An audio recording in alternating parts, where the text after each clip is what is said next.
zombie. TimeSplitters is one of those series people remember like a fever dream. You ask someone about it and they'll either talk about couch multiplayer with their mates, getting obliterated by zombies in Siberia, or Harry Tripper somehow surviving situations that would kill a lesser man. But underneath all the chaos, weirdly enough, there's an actual story here. A surprisingly massive one involving time travel, mutant science cults, and humanity accidentally creating its own worst nightmare. But that's mostly in the sequels. Anyway, let's get into it. They're under it! Come on, Tin Man! TimeSplitters 1 had a distinct lack of story, each level asking the player to grab a certain item and return back to a spawn point to complete it. No fancy cutscenes, no blurbs of text to even introduce each level. TimeSplitters 1 concerns a group of ragtag characters jumping through time to fix the areas the TimeSplitters, a nasty alien race, have meddled with. You go across a variety of different locales, and we're talking all the way from ancient Egypt to the cyberpunk-esque future.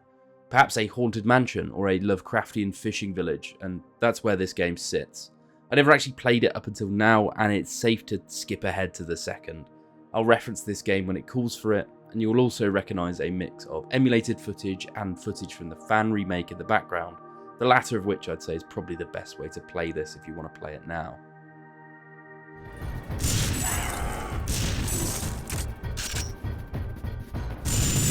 TimeSplitters 2 is where the plot really begins, sort of. Each mission has a self-contained story, and the meta plot really only concerns the last mission and your intro cutscene. It's TimeSplitters 3 that has a more traditional story.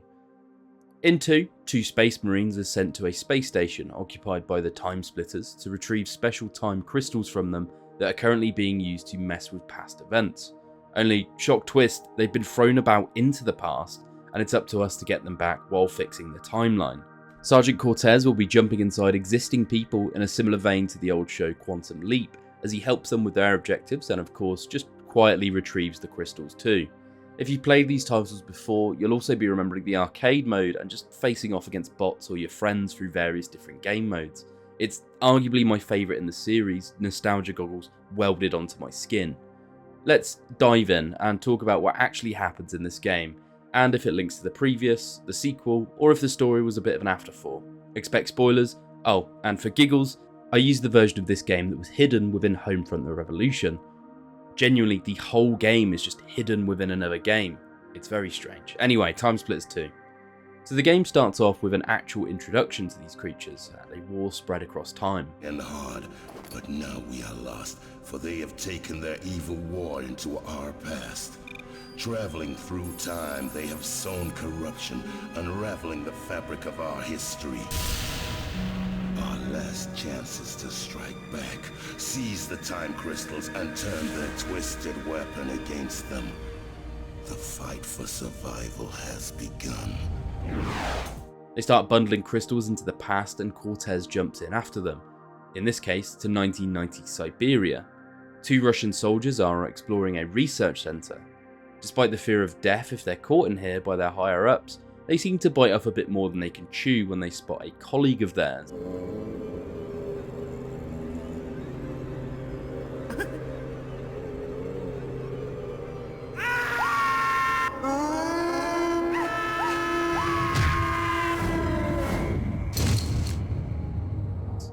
Undead and down for a scuffle. The camera pans back across some sort of dam housing the center as Cortez jumps through a portal and seems to phase into a woman already there. It's never clarified exactly if he's taking over their body or just hitching a ride. Her It's all down to me now. could be from either character. Either way, for those who've never played the game, there's a couple things to note. For one, the difficulty actually determines your objectives, with easy mode having the fewest, normal adding some more in, and hard turning all your side objectives into main ones. And when it comes to certain missions later on, this can really change the progression of each stage. Aiming is very hammy, with your right thumbstick controlling both your camera and your reticule, with the left trigger giving you a bit more fine tuning. Just rely on the auto aim, it is your friend. As G-Man Live's video kind of laid out, this first mission feels very GoldenEye 007, and you'll see a lot of inspiration in all the missions really, for various bits of media. In this case, we're sneaking into some covert villain's compound, your choice of weapon being similar, and there's almost this stealth-like nuance to the mission, with cameras dotted around and troops you can take out quietly, lest you face an alarm. Hell, even the music's fairly similar to what you'd expect from GoldenEye.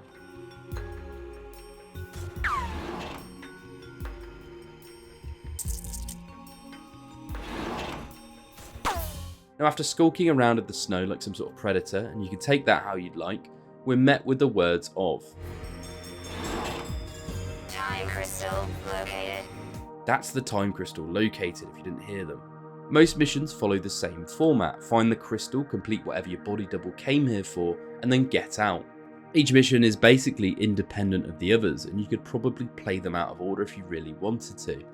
Now we bash our way deep to where those two guards were taken out, using a camera system to take out another and finding a crystal in a hidden digging site. After shutting down the subsystems here, we realise why this one specific woman was here in Siberia, and that's to take out whatever's been cooked up here as zombies escape, assumedly from pens deep within the research base after we've turned the power off. Their conception, something to do with a time splitter body the Russians had dug out of the snow. Mutants show up as we fight our way back out, but unlike the first game, we're not heading back to the start of the mission. In this case, we're actually climbing the dam to face off against a big Hind D on a mounted turret section, and with the time stream stabilised, we can hop on back to the future after seeing the long list of objectives we had to complete.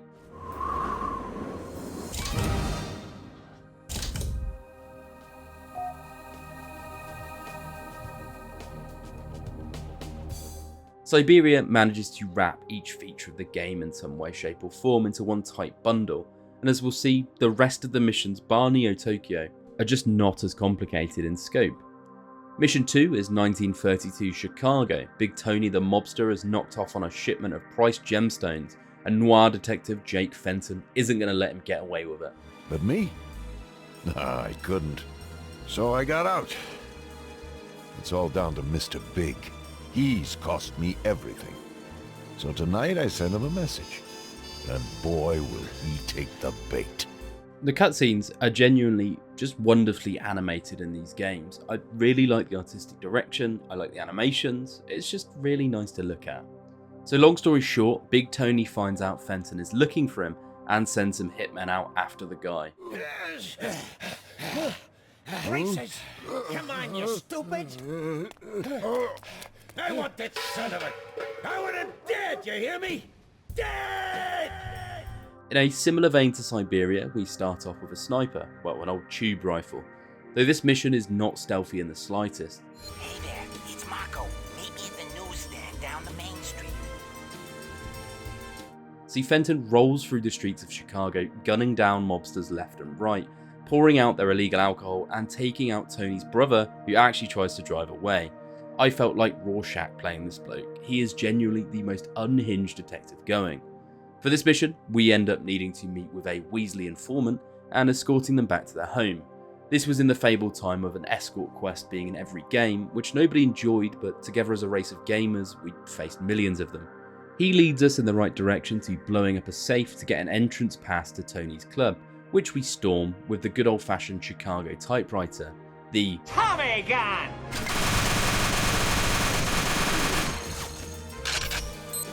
I don't know why they gave Big Tony a health bar here, because he just doesn't stand a chance.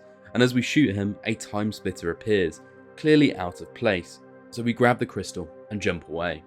Following Chicago comes my one controversial opinion on these games. This is the most frustrating mission in the game, and for those watching who've played it, we're not talking about the Robot Factory or the Austin Powers ripoff. We're talking hyperbolically about Notre Dame. A necromancer of sorts has taken over and kidnapped a few buxom milkmaids. The time splitters are being worshipped as angels of time, and we've come in quite a wild outfit to save these women. This is the obligatory horror level where we face off against a variety of zombies that you really need to get your headshots with or you'll have a rough time of it.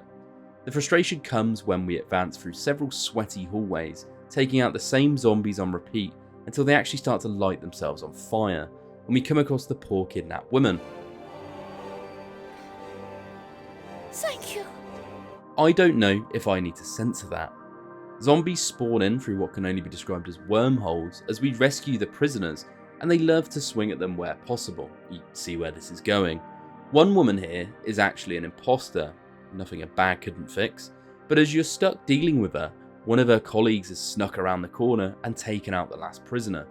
It will take you several repeats before you even understand what's happening, and after that, it's actually a fairly fun mission. Fight off the undead minions, rescue a woman suspended in the air. Even a giant demon turns up, which is actually a fairly cool fight, as much as it does make you juggle a million zombies, before taking out the necromancer on himself on the roof of the cathedral. I grew to like this level after realising where the game was kicking me from, but I have no interest in playing it again. Now, Return to Planet X, the following mission, doesn't have much for me to talk about. We play as Zap Brannigan, we fall onto a knockoff Mars, the same Planet X from TimeSplitters 1, and we shoot a lot of Mon Calamari from Star Wars as we eventually destroy a UFO base hidden on the planet. Sounds cool, and it kind of is, but it doesn't really stand out compared to the levels before and after it. Neo Tokyo comes next, where a futuristic 2019 hacker by the name of Ghost is trying to clear his name by stealing evidence of Sadako's hacker group having stolen some alien tech.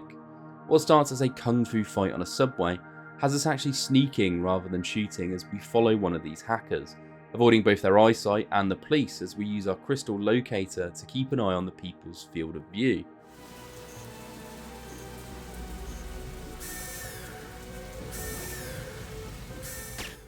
The pedestrians in the street don't really care what you do, and it seems like there's a few options in how you come about this mission, even how you stalk the woman. It's unironically a fairly good stealth mission, nearly pushing into a whole new genre. It's one of the most memorable missions of the whole game. Only after having stalked the hacker, who by the way tries to give you the slip at one point, and use cameras to steal her password, can we actually attack their base and see that they've been somehow using a time splitter to augment a human being. Well, I couldn't tell if they were augmenting the human or putting the time splitter into them, but either way it's really sketchy. With your evidence gathered, all it then devolves into is a cool shootout in the streets between yourself, the hackers and the police, until you can bag the crystal from one of the hackers and get out of there. Neo Tokyo is how we describe in Britain as the dog's bollocks. What comes after it is essentially a generic western shooting section, mostly carried by my love of cowboys. The following mission there, Atom Smasher, has a bit of a reputation to it, with secret agent Harry Tripper being captured by the evil Dr. Kalos, and has the old James Bond laser trap which he somehow flicks around to escape. Whoa!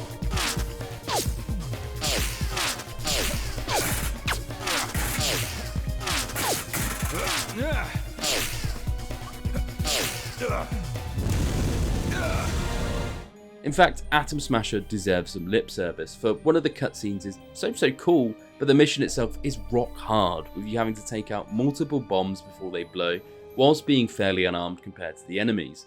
Throw in the fact there's one checkpoint per level, unless you're using the version I used where there's no checkpoints, and it's just a massive spike in difficulty. I'm glad they use Harry for something less painful in the next title. Following his mission, we have a Nigel Thornberry lookalike exploring an Aztec temple, having to use crossbows and facing off against the local wildlife and golems. It actually contains one of the only puzzles in the whole game too, with this whole sliding pillar thing. The use of non-conventional weapons as well is genuinely quite fun.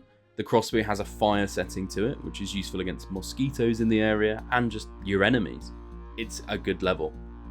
Then if Harry's mission was a kick in the nards, the Destroy the Robot Factory mission, whilst looking really cool, is a double kick to the nards, a 2-footer if you will, with a difficulty spike so large you could hide a copy of TimeSplitters 2 in it. Get it? Nice meta joke there. The robots are both tanky and evasive, and while I do enjoy the sci-fi weapons they give us, it's another mission that suffers from be a bit unlucky or don't memorise what's going on, and that one checkpoint isn't going to help you out at all.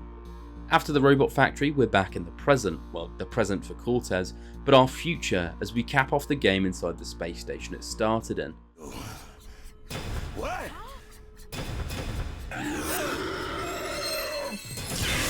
Get the crystals. Cortez has returned with the crystals and given them to his colleague as she faces off against the TimeSplitters.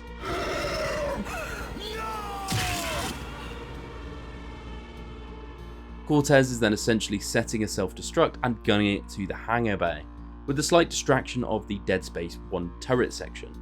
It's a little bit tight for time, but if you manage to evade the self-destruct and hop on the ship with your time crystals, we're treated to a final cutscene where we throw a nice dollop of DACA at the TimeSplitters and set the station ablaze with them inside. The game is an acid trip. I know that it was a bit of a whistle-stop tour, each mission being completely unrelated, most if not all of them having some cool concept about some great point in time. What if I told you the third game manages to do similar, but also connect each mission, and have certain parts where they play around with the time travel a bit more, pushing events where they shouldn't happen, having guns that shouldn't be in the right spot, doing stuff with wormholes. If that interests you, let's roll on to Future Perfect, and if you've enjoyed this series before, tell me in the comments what you loved most about it. Hell, tell me your favourite missions. Otherwise, expect spoilers, as it's time to split. I'll get the next one. Future Perfect is a game myself and my friends didn't actually know about, despite having enjoyed the second so much. Free Radical would go on to develop Haze for Ubisoft, and then the company would be bought out by Crytek, and presumably worked on the Crysis series from there. This was 2009. Over 12 years later, they'd reform under Deep Silver, but then in 2023, well, they were dead in the water. I don't think we'll get a sequel to this game, despite how good it is, and you know what? I don't even know what they'd do with it if they had a magic wand.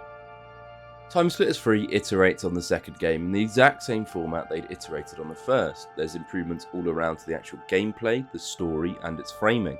Hell, I wish I had a chance to play the multiplayer, as I'd guarantee that's probably improved too. It almost feels like a piece of lost media for me, despite the game being readily available on consoles as we speak. I had to use Dolphin in this case to get it going, which takes me back to filming Eternal Darkness. So for now, let's hop straight into the story. It picks up exactly where 2 left off, with Cortez riding out with the time crystals in a ship. The year is 2401, and the war with the TimeSplitters is retouched on. The year is 2401. Humankind finds itself locked in a mortal struggle with the TimeSplitters, an evil race of creatures bent on the destruction of the entire human race.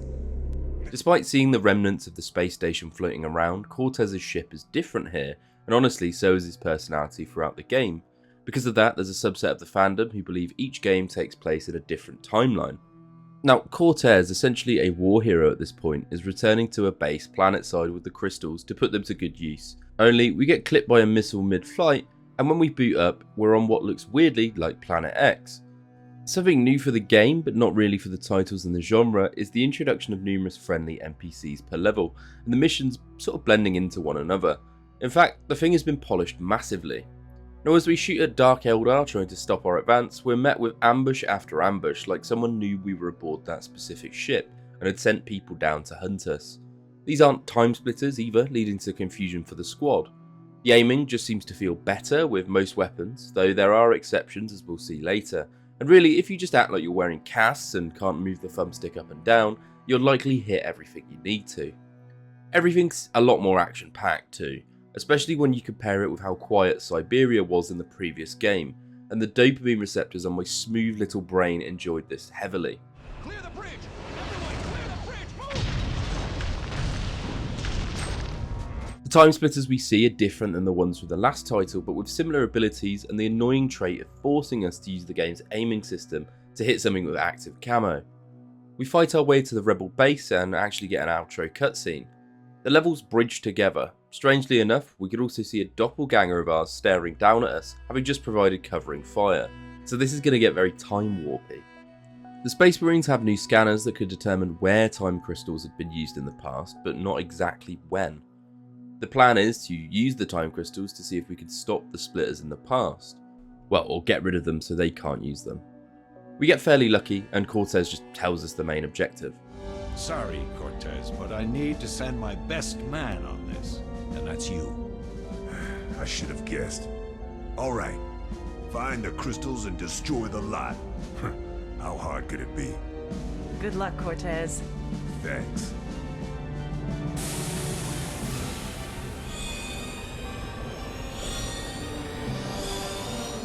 We head to an island off the coast of the UK in 1924, spotting a character from the previous game, the dude from the Aztec mission. This is Captain Ash. Cortez doesn't react like he knows him, despite having quantum leaped inside his skin, another one of the bits of evidence people go with that this is a different timeline. The captain and Cortez row to the island, both having business there, before the Navy plans to destroy it, only Cortez manages to set off the bombing signal early after someone shoots at them from an island. No, don't! Get down! Good shot, old man. I don't think much of this weapon. But I'm afraid you've let the cat out of the bag now! Why?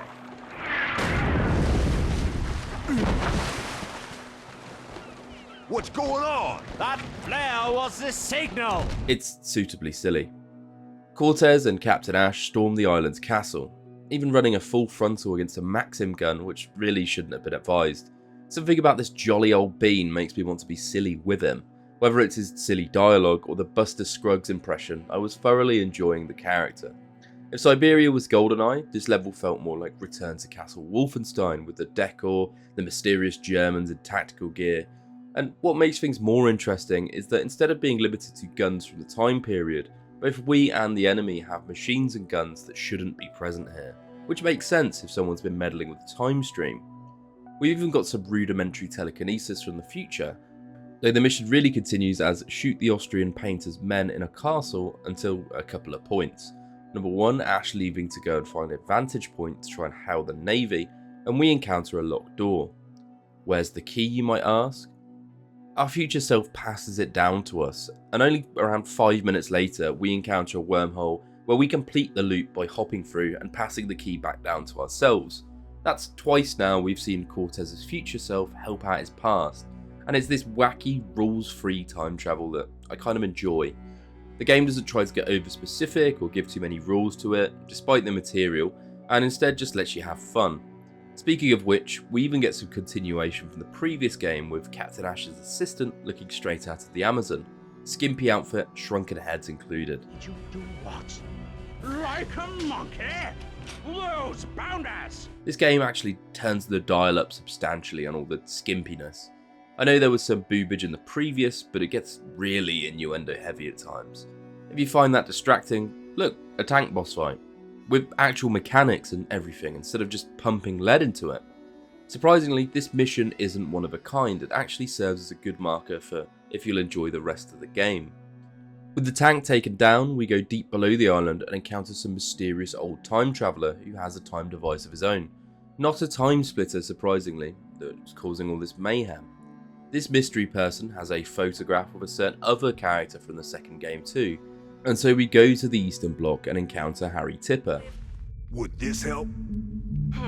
Well, if I took a scan of the photo, I could identify the surrounding landscape with our topographical database. Then, if I triangulated the distances and heights of the buildings, then cross-referenced that data with the architectural styles, I might be able to deduce some probable locations. How about Stanislav Train Depot, September 4th, 1969? What? It's on the back of the photo. Tipper is here to rescue his girl from Dr. Kalos, following having foiled his plans for world domination. Our mysterious time traveller is a cult leader from the Church of Ultra Science, and Kalos has had a bit of a trade deal going on with him, providing resources in exchange for eternal life. We join Tipper with sneaking into Kalos' compound, and Tipper's jaunt is both improved and harshened compared to his time in TimeSplitters 2. For one, there's a stealthy route that I just couldn't quite get going. And we're not having to compete with bombs and the like. Really, it's feeling quite Bond-esque, which is appropriate given we're aiding a super spy. They introduce vehicles in this level too, which they don't give too much utility to, but I imagine they were probably quite fun in multiplayer. When I say it gets harsher, what I mean is the introduction to the worst aspect of this game, the static escort mission. You're telling me, in a game where I've been relying on the auto-aim and the reticule that jitters like a coke head in a flour mill, I've got to sit on a water tower and provide sniper support to Harry. Not only sniper support, I have to be a good 70% accurate with fast shooting or he'll get peppered worse than a steak au poivre. I wouldn't mind it if they didn't repeat this in several other missions, but it's honestly the worst. And while I know FPSs aren't my forte, I'm not that bad surely. Harry steals us a couple of uniforms, only his is a skimpy female one, and you're thinking he'll blow his cover straight away, but somehow he blends right in. Hell, he even gets some compliments. Can go. Hey, gorgeous. Haven't seen you in Sector 1 before. Yes, I have been transferred here from Sector 4. Well, you must have really screwed up big to get sent down here with the rest of us deadbeats. Well, I'm glad you did. I look forward to getting to know you better once we rule the world. We find out that Dr. Kalos is planning to launch a nuclear warhead from an old locomotive to plunge the world into all-out war. and while Tipper helps his hostage here, we chase the train down before it leaves the compound. The level concludes with us reaching the train and the time traveller, only what appears to be a younger version, hurling Kalos' troops through a wormhole. We manage to hop on the train via the skin of our teeth using what I could only describe as cartoon logic, with Harry already ahead of us, leading to a surprisingly enjoyable level. Like, we fight through some absolutely giant train carriages with Tipper, eventually coming across a point where we're attacked by a Hind D again, only we've just got light arms so we can't really fight it. Instead, future Cortez comes back and fights it while we defend him from Kalos' goons. What I found odd about this interaction is it's the only time loop where the dialogue doesn't match up. Quick, listen up. I'll take care of the chopper, but you gotta keep the guards off my back. Hey, nice to see a friendly face. You take down the chopper. I'll keep the guards off your back. I thought that would be significant, but it's just a bit of a continuity error. We fall for one of Kalos' traps, being locked in a cabin whilst he does the whole Dr. No thing, and hits us with the green gas of doom. Oh, bummer. Green gas. That's the worst kind. The easiest way to get away from it is to shoot the glass the guy was monologuing through. We can even weirdly control his cat, it's just a robot. Let's never talk about the robot cat again. We prevent the missile launch through a little wire minigame, face off against a jetpack wielding Kalos, and then stop the train at the engine right before we run over Harry's girl. Turns out the hostage from earlier wasn't her, the dirty dog.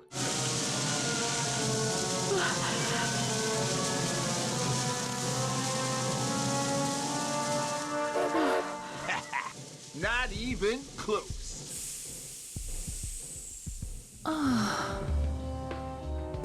Anya manages to track the time traveller to the future and abandon headquarters of his cult that allegedly burns down, so we choose to pay it a visit before that happens. The partner for this one reminded me a lot of Faith from Buffy the Vampire Slayer. I also feel like I had to bleach my screen after she was on it. Her name is Jo Beth Casey, and she was originally meant to be the sister of the protagonist of the mansion mission from the first game, only they flubbed the timelines a bit. She's been sent to take photos of this haunted mansion, and the thing is, it's about to get Resident Evil very fast. If Notre Dame was Castlevania, you know what this one is. I would argue it's my favourite mission in the title, it just oozes with personality. Like, as soon as we enter, just take a look. Science is based here, then the time traveler should be here too. I don't see how the zombies fit in.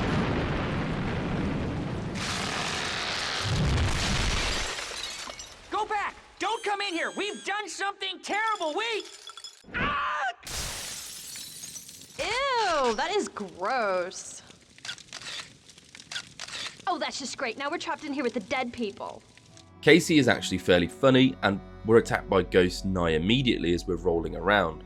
Little do the pair know that that's actually the least of their problems, as we end up baseball bat in hand having to fight hordes of zombies which only seem to die via headshot, all with just the spookiest sound effects in the background.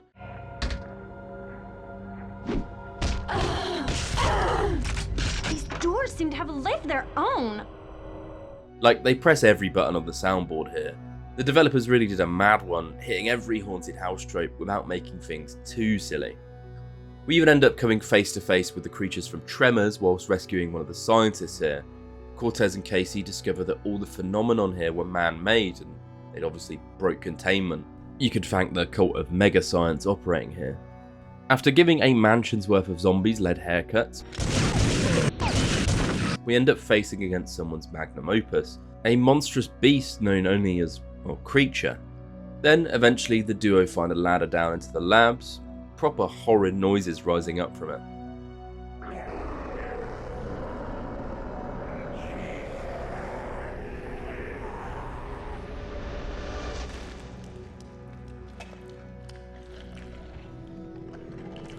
You go first.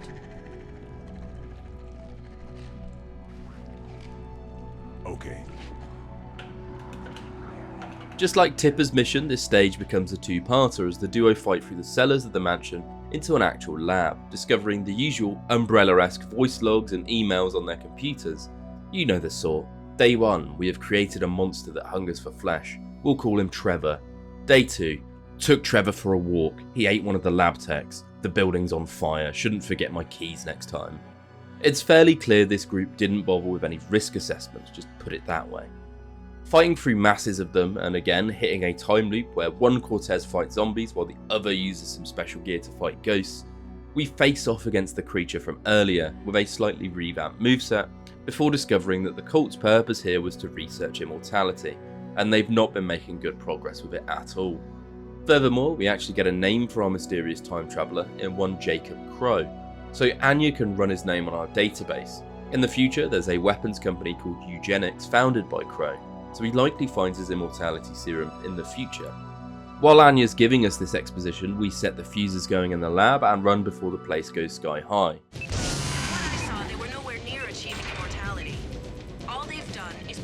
A young Jacob Crow encounters himself, who's come back to this time period.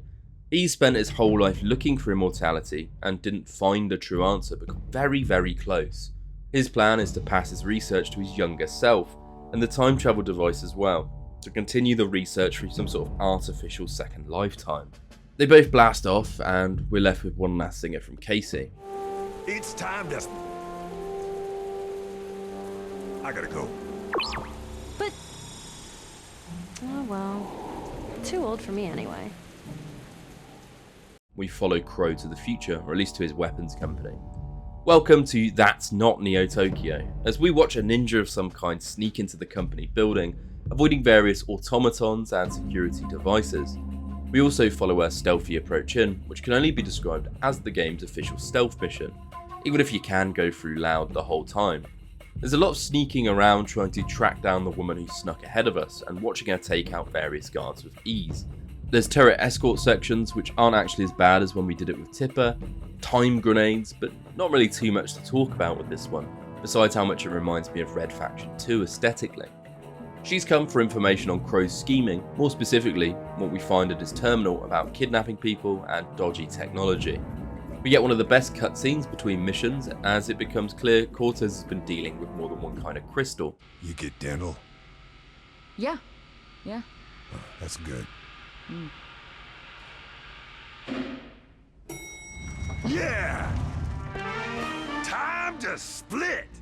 The cult have been operating underneath this facility, only they've progressed much further than zombies. This is also where you'd think Kalos' goons had been sent, but no, their uniforms are completely different. Crow had made some sort of mutants here that will explode if they get close, or if we use a special syringe gun on them, adding a bit of strategy to which weapons you use against which opponent. The astute-eyed of you, if you've not watching this on a different monitor, will probably notice that things can turn invisible and launch energy in a similar vein to the TimeSplitters, but just hold on to that thought right there. The most interesting section of this mission by far is when we use a wormhole several times to simultaneously hack two computers whilst two future versions of us are firing for support. Doctor Who would be having palpitations in both of his hearts. This does also mean we have to play through hacking two computers and two different versions of shooting at the same goons to cap off the mission, but they handle it with such momentum that it's honestly a really fun sequence, and the wormhole stuff does entertain my simple, smooth brain. When we're done, we come face to face with Crow as he tries to get away. This Crow doesn't actually know anything about the time device or the horrid plan. Are you talking about? Don't play dumb with me, Crow. I know everything. I know you used the time device to travel back to 1994 and tell your younger self to carry on your twisted genetic experiments using the power of the time crystals. Really? Really? Well, yeah. We found a Crow from before the mansion. Whilst this Crow is in some sort of loop, it's clear we're actually the ones who give him his evil plan. Smooth move. We actually scream so loudly our former comrades can hear it through time. Damn it!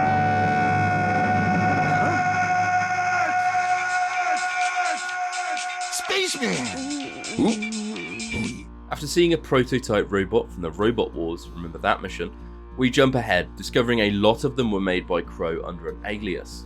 From this point on, the story gets a bit messier for me, so we're shifting into the broad strokes version. In the Robot Wars segments, we manage to hack a droid and basically fight our way into one of their foundries, where Crow has been performing his research undeterred by anyone else.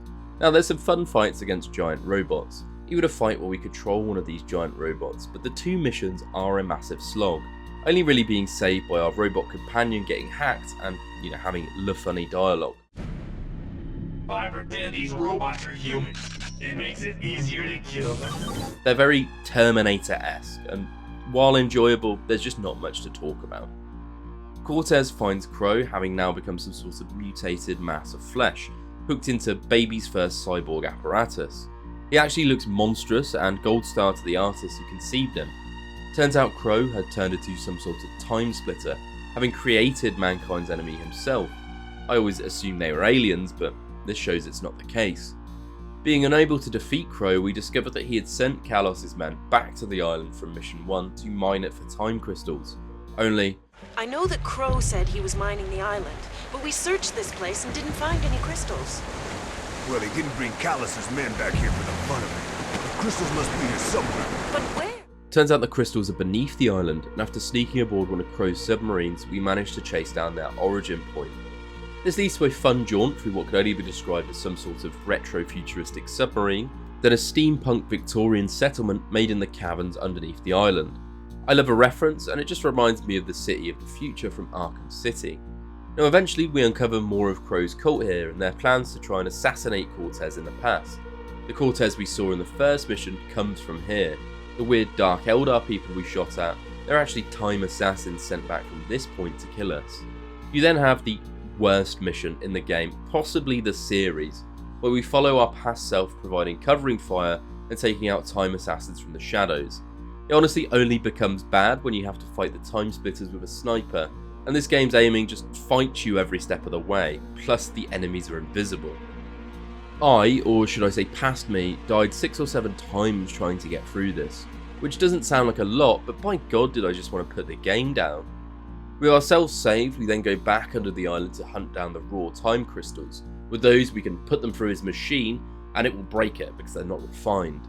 This does involve sending ourselves back through a loop so that we can double team Crow, but eventually we destroy the time machine and go back to our own timeline, seeing our time machine phase out, the future go from a barren wasteland to greenery, and Cortez get the girl. But if all that stuff changed, wouldn't they all change? Would their memories change? Selective butterfly effects, right? You know what, I'm just going to ignore it. They pay the tax of giving us an epilogue cutscene of Cortez dancing. I really enjoyed TimeSplitters 3, but we should probably get to concluding.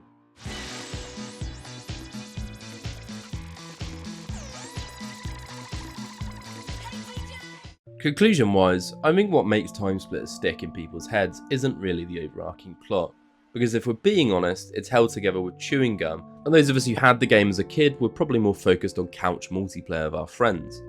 Looking back at the series, the fact each mission feels like someone threw a dart at a timeline, slammed together every film genre they loved and somehow made it work.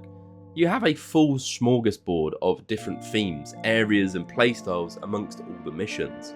One minute you're a noir detective unloading a Tommy gun into mobsters, the next you're fighting zombies in a haunted cathedral, or sneaking through cyberpunk Tokyo, or watching your future self hand you a key through a time portal because wormholes. The actual story across the trilogy is surprisingly neat when you zoom out, and weirdly you can look at it from TimeSplitters 1 being the start, or Future Perfect being the start. The first game is basically just humanity trying to stop the TimeSplitters corrupting history. TimeSplitters 2 expands that into a wild chase across time for the crystals, and with Cortez jumping from era to era, stabilising the timeline one disaster at a time.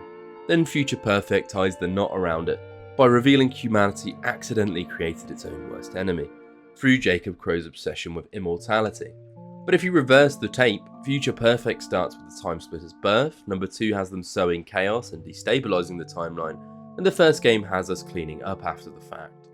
If you know what, despite the weird lore and paradoxes and mutant science cults, the games never get up themselves trying to sound smart, they just want to entertain you. They're loud, goofy, and just packed with personality in a way that a lot of modern shooters just aren't anymore. You can feel that this was made by people who loved video games that just kept asking, wouldn't it be cool if, before actually just putting it in. Honestly, replaying these made me realise why people still bang on about them decades later. It's not just nostalgia. TimeSplitters genuinely feels unique. There's this messy, chaotic charm to it where even the frustrating bits become part of the memory. Escort missions that do make you question your sanity, aiming systems that fight you harder than the enemies do, monkeys with guns, Harry Tipper somehow pulling every woman in a 5-mile radius. It's all part of the package.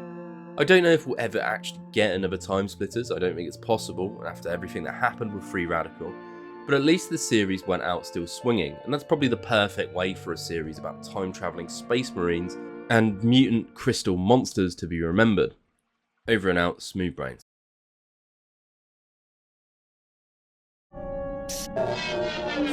Ah, not the robot!